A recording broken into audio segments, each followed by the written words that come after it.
New footage shows The Undertaker smashing Hulk Hogan's grave. I'm really nervous about taking the tombstone. Fans think it's payback for their 1991 Survivor Series match, when Hogan claimed Undertaker almost broke his neck. It's the moment that started their feud, and now, decades later, it looks like he's finally getting revenge. The legend falls and The Undertaker speaks. The wrestling world was rocked to its core on July 24, 2025, when Hulk Hogan, the man whose real name was Terry Gene Bollea, died at the age of 71 from cardiac arrest. It was a morning that started like any other in Clearwater, Florida, but it would end with the loss of one of the most recognizable figures in sports entertainment history. Emergency responders found him unresponsive in his home that morning, and despite their best efforts, he was pronounced dead at Morton Plant Hospital at 11:17 a.m. ET. The medical examiner determined it was due to natural causes, specifically a heart attack, though a police investigation into the circumstances remained ongoing as of late August 2025. This wasn't entirely unexpected for those who knew about Hogan's health struggles. The Hulkster had been battling various medical issues for years, including atrial fibrillation, and had recently undergone multiple surgeries while also recovering from leukemia treatment. His body, which had been put through decades of punishment in the squared circle, had finally given out. No foul play was suspected, though his wife, Sky Daly, whom he married in 2023, later suggested in media reports that a possible medical error may have contributed, a claim that has never been substantiated by official findings. The news spread like wildfire across social media, with tributes pouring in from every corner of the wrestling world and beyond. WWE issued an official statement mourning the loss of the man who had popularized Hulkamania in the 1980s and transformed professional wrestling into a global phenomenon. Fans around the world shared their memories of watching Hogan body slam Andre the Giant at WrestleMania 3, of saying their prayers and taking their vitamins, of the red and yellow that defined an era. But among all the tributes, one stood out for what it didn't say as much as for what it did. The Undertaker, whose real name is Mark Calloway, posted a tribute on X, formerly Twitter, that same day, and those who knew the history between these two titans understood the weight of every carefully chosen word. The post, which would go on to garner over 119,000 likes and millions of views, was accompanied by two photos that told their own story. One from their iconic 1991 Survivor Series match, where Undertaker defeated Hogan for the WWF Championship, and another from their 2002 Judgment Day clash. The words themselves were brief, professional, and notably devoid of personal warmth. The wrestling world has lost a true legend. His contributions to our business are immeasurable, and for that I am appreciative. Thank you, Hulk Hogan. To the casual observer, it might have seemed like a perfectly respectful tribute, but to those who had followed the decades-long tension between these two men, the brevity spoke volumes. This wasn't the emotional outpouring you'd expect for a close friend or respected colleague. This was the bare minimum acknowledgement of a man's legacy, delivered with the cold professionalism of someone fulfilling an obligation rather than mourning a loss. Ladies and gentlemen, we lost one of the biggest and most globally recognized icons in the world. A man I grew up watching, was fortunate enough to share the ring with, and like so many of us, were honored to call a friend. Media outlets like Men's Journal, BBC News, and the Daily Mail highlighted the post as a respectful nod to Hogan's legacy in popularizing Hulkamania and transforming WWE in the 1980s, despite the pair's 3 televised singles matches being marred by botches and uneven storytelling. The Daily Mail noted it as a subtle remark amid broader reflections on how Hogan divided opinions among peers. The context behind this subtle coldness becomes even more apparent when you consider what had happened just months earlier. In early 2025, during a WWE Raw appearance, Hogan had been met with a chorus of boos from the Los Angeles crowd, a shocking reaction for a man who had once been the most beloved figure in professional wrestling. When asked on his 6 Feet Under podcast if he felt sympathy for Hogan during that moment, Undertaker's response was a simple, blunt no, calling it an ego pop, and noting that he laughed at the situation. Did you feel like giving him a hug afterwards? No. Here's Taker being a company man right Right. Did you feel bad for him? No. The professional wrestling community understood what was happening here. Undertaker has historically been critical of Hogan in interviews in his 6 Feet Under podcast, citing Hogan politics and ego-driven booking as points of friction. This wasn't just professional rivalry or kayfabe heat. This was real, deep-seated resentment that had been building for over 3 decades. Yet even with all this history, even with all the bad blood and bitter feelings, The Undertaker still found it within himself to acknowledge what couldn't be denied. Hulk Hogan's contributions to professional wrestling were were indeed immeasurable. Without Hogan, there likely wouldn't have been a WrestleMania 3 that drew 93,000 fans. Without Hogan, the Monday Night Wars might never have happened. Without Hogan, professional wrestling might never have achieved the mainstream acceptance and global reach it enjoys today. The Undertaker's tribute, for all its professional distance, acknowledged this fundamental truth, and in doing so, it set the stage for what would become one of the most bizarre viral moments in wrestling internet history, a perfect storm of old footage, clickbait titles, and the eternal fascination with wrestling's most complicated relationships, the incident that started it all. To understand why The Undertaker's tribute to Hulk Hogan carried such a weight of unspoken tension, you have to travel back to November 27, 1991, a night that would forever define the relationship between these two giants of professional wrestling. It was Survivor Series, and The Undertaker, just 1 year into his WWE tenure, was set to challenge Hogan for the WWF Championship in a match billed as the Gravest Challenge. But before the cameras ever started rolling, something happened backstage that would haunt their relationship for the next 3 decades. The story, as Undertaker has recounted multiple times over the years, is one of manipulation, fear, and the kind of backstage politics that could make or break a young wrestler's career. Hogan's already there. And I'm walking down the hall, just going to my locker room, and he goes, "Hey brother, can I talk to you?" I was like, "Yeah, sure, man. Yeah." I said, "Let me just drop my bag off." He's, "No, I'll come with you." So I go into the dressing room, I put my bag off. He goes, "Hey, let's go back here into the shower." The shower. In old school wrestling, being taken to the shower to talk meant one of 2 things. Either you were about to settle a dispute with your fists, or something incredibly serious needed to be discussed in complete privacy. For a young wrestler like Undertaker, being pulled aside by the biggest star in the company, the man known as the Golden Goose, would have been nerve-wracking under any circumstances. We go back into the shower, nobody can hear us, nobody talk. He goes, "Hey, I'm really nervous about taking the tombstone.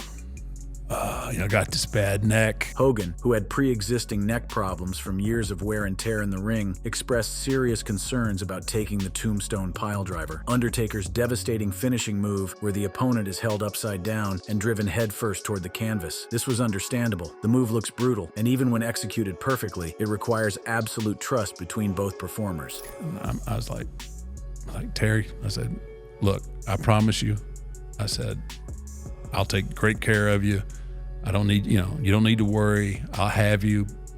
I said, "Just don't worry about, I've got a lot of neck issues." I was like, "Well, and he said, "I'm going to do it. I just need you to know I got these neck issues." And I was like, "Brother, I promise you, your head will never touch." But what happened next went beyond a simple pre-match conversation about safety. According to Undertaker's account, Hogan wouldn't let it go. Every time they crossed paths that day, in catering, in the hallways, anywhere backstage, Hogan would remind him about his neck problem. Now, every time that I see him for the rest of the day, going through catering or whatnot, he gives me the old, don't forget what we talked about, right? He'd hold his neck and, give me, "Brother." So, it started to get to me a little bit. I'm about to beat Hulk Hogan for the World Heavyweight title. The psychological pressure on Undertaker must have been immense. This was his moment, his chance to become the youngest WWF champion in history, to prove he could carry the company beyond the Hogan era. And here was Hogan, whether intentionally or not, getting into his head hours before the biggest match of his young career. When the match finally happened, Undertaker executed the tombstone with picture-perfect precision. The finish came when Ric Flair ran down to the ring and slid a chair into it, setting up Undertaker to deliver the tombstone on the chair for the pinfall victory. When I tell you, I had the man, and the man was, I've given my kids rougher bumps than I give Hogan. Yeah. Right? I wrap him up. I've got him. The chair comes down. Boom. As soon as my knees touch, right? Which, the big dude. Boom. As soon as my knees touch. "Oh, brother, you got me." I'm like, "Oh, shit. Oh, I just crippled the Golden Goose. I just hurt Hogan. In that moment, as Hogan sold the move like he'd been legitimately injured, Undertaker's world came crashing down. This was supposed to be his coronation, the moment he ascended to the top of the wrestling world. Instead, he was convinced he'd just ended his career by seriously injuring the company's biggest star. I mean, I've gone from becoming champion till I'm going to probably get fired over this, right? Yeah. This is all running through my mind in the instant. Like, oh, crap. You know, he warned, I am just like in strict panic mode. He's laying there.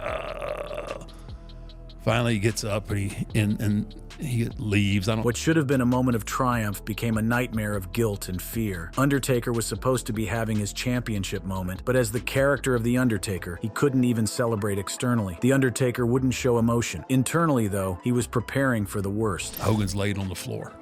Oh, Got people all around him, you know. And I'm like, holy shit. So I'm going over, like, you know, check on him and, you know, apologize and everything else. Like, as soon as I start to get over there, here come the EMTs. And like, it's, you know, back then, and it was still kayfabe and everything. Everybody protected the business. The scene backstage was like something out of a medical drama. EMTs were checking Hogan's vital signs, asking if he could feel his hands, going through all the protocols for a potential spinal injury. And Undertaker, hiding behind a retaining wall in the restroom, could hear every word.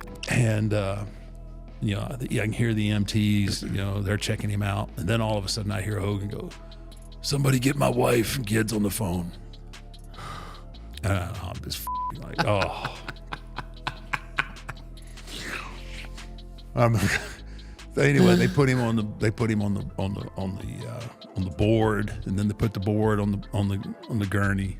They take him off to the hospital. Hogan was taken away on a stretcher, loaded into an ambulance, and transported to the hospital. And Undertaker was left to contemplate what he thought was the end of his wrestling career. He'd had his family fly in from Houston to Detroit to celebrate his championship victory. He'd made reservations at a nice restaurant. Instead, he couldn't eat, couldn't celebrate, couldn't do anything but replay the move over and over in his mind. And everybody's telling me, like, you're rationalizing it. The chair that's 2 inches higher than what you're used to tombstoning.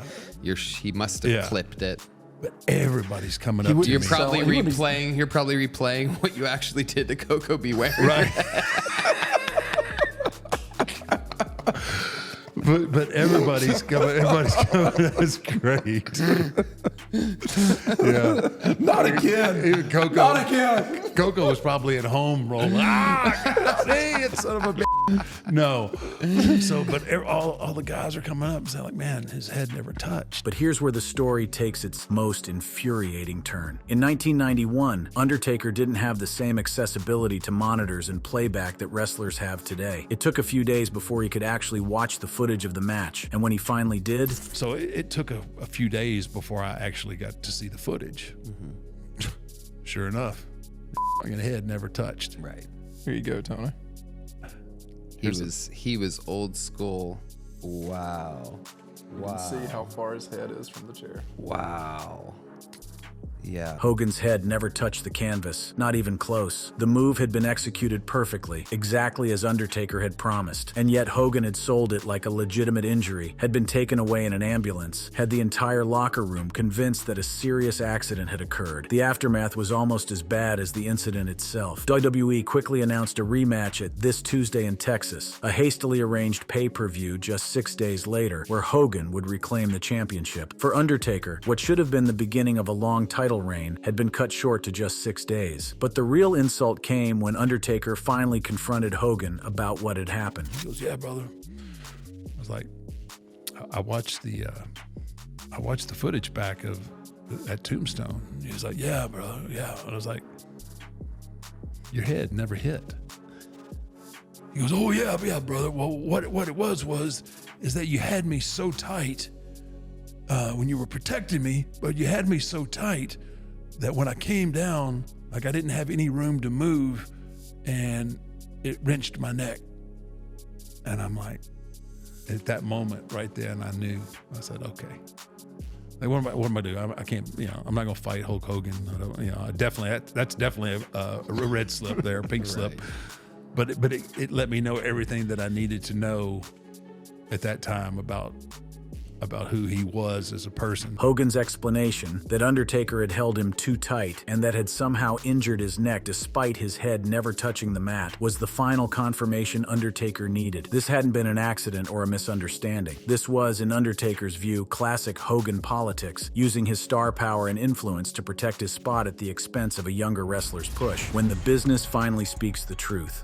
In the wake of Hulk Hogan's death in July 2025, something unprecedented happened in the wrestling world. For decades, the industry had operated under an unspoken code. You protect the business, you don't bury your colleagues publicly, and you especially don't speak ill of the dead. But Hogan's passing became a watershed moment where that code finally started to crack, not through disrespect, but through an overwhelming wave of honesty that the wrestling community had been holding back for 30 years. The Undertaker's podcast conversation from early 2025 became prophetic in the weeks following Hogan's death. The era of podcasts, tell-all books, and social media had fundamentally changed how wrestling history gets written. No longer could legends craft their own narratives without being challenged. No longer could backstage politics remain hidden behind the curtain. The business that Hogan had helped build into a billion-dollar empire had evolved into something he couldn't control, a transparent ecosystem where truth eventually surfaces, no matter how powerful you once were. And the truth about Hogan was complicated in ways that made simple hero worship impossible. When Hogan returned to WWE in January 2025 for a Raw appearance, the Los Angeles crowd didn't give him the nostalgic pop he'd become accustomed to. They booed him, loudly, consistently. It was a moment that crystallized how much the wrestling audience had evolved, how much they now knew about the man behind the character, and how little tolerance they had for being asked to celebrate someone whose legacy was so deeply tainted. Did you feel like giving him a hug afterwards? No. Here's Taker being a company man right now. Right. Did you feel bad for him? No.